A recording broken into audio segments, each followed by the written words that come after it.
Hey, this is Captain Paul Brawley with Fish Finder Guide Service. Welcome to another week of Texas Fishing Tips. All right, we're going to start right here around Bird Island Basin. Here's your Bird Island channel, and we're going to be looking in this big pocket right in here. And we're going to be making drifts from the shoreline towards the intercoastal. And we're going to be looking for speckled trout and some oversized redfish. That zone right there has been holding some pretty decent trout right now. You're going to be throwing popping corks and shrimp through there, and I would like to use a leader around 15, 16 inches long, number 3 kell hook, and live shrimp hooked through the horn. This area right here has quite a few really nice trout. There is the bird stay off the islands are close to the islands because of the bird deal. So be aware of the signs when you get back behind the spoil islands. I believe that runs through March right now. So if you just get too close to those islands, make sure you're staying aware of where those yellow signs are and kind of stay off of them. Anyway, we're going to move a little bit south now. We're going to be talking to our wade fishermen right here on Big Cove on the sunny days. This sand right in there, those the sand's probably like knee deep water, and you will have your redfish and black drum up cruising on that sand, sunning on your sunny days with the water temperatures the way they are. Those reds are going to be looking to get up there and get warm. You might get lucky and see a trophy trout up there.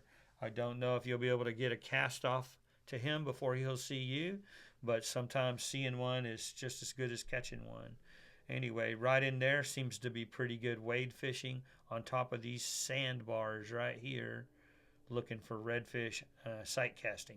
All right, I'm going to continue with my wade fishermen. We're going to come straight across to this west side, pretty much where this squeeze comes down right here, right in that zone there. We're going to be looking on north days. We're going to be wading towards the south down King Ranch shoreline in this direction right here. And you're going to be throwing your paddle tails, your darts, and your corkies. And you're looking for those big trout right off the drop of the sand here. You're going to be in about, I would say, around thigh deep water. So off of this shoreline, off of the main sand off the shore, you're going to get out in the grass pockets and you're going to wade down. Sometimes you might work your way out to waist deep and back up to thigh deep and kind of work in and out. But you're working towards this big point right here. So you're going to start up wind and work your way down towards this point, throwing corkies, throwing your darts. I like purple with the chartreuse tail bass assassins. I like the down south lures work real well for trout right now.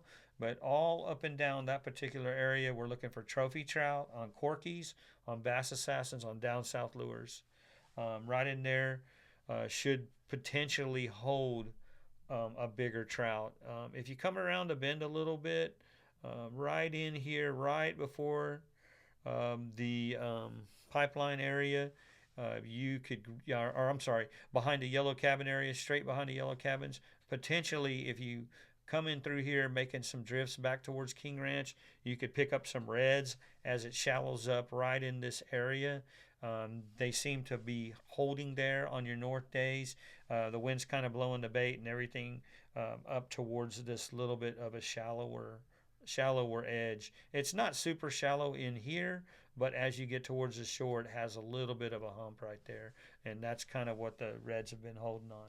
All right, we're going to move a little further south now, over here to Corpus Pass, a little bit north of Corpus into the pass.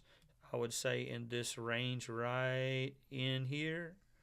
On your heavier northern days, you're going to be setting up using a Carolina rig with a 1/2 ounce weight, about an 18-inch leader, using dead shrimp on the bottom, and you're going to be fishing for the black drum that are going to be moving through this area.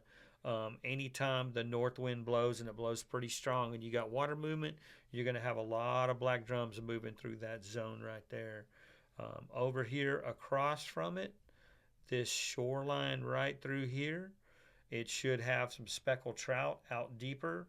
You're going to be out in waist deep water, and you're going to be throwing back towards the deep. I would be throwing probably bass assassins, down south lures, um, maybe use a corky through there, and you're looking for a nice mix of keeper trout. You're going to have to weed through some because there's going to be some little ones in there, and possibly some scattered redfish right in there. But that area through there has been holding some pretty nice trout, wade fishing, staying out and about waist deep, and you're throwing out even deeper, working those worms kind of slow, or your corky's suspended, letting the countdown as it hits the water. You're going to count down to 3, give it a couple of pops, count 1, 2, 3, pop, pop, like that. Kind of has been working those corkies almost like you would work a top water, but underneath the water. A little bit of a delay in between your pops. That area there has been holding some trout, and this area here on your heavier north days, you're looking for black drums all in this area here.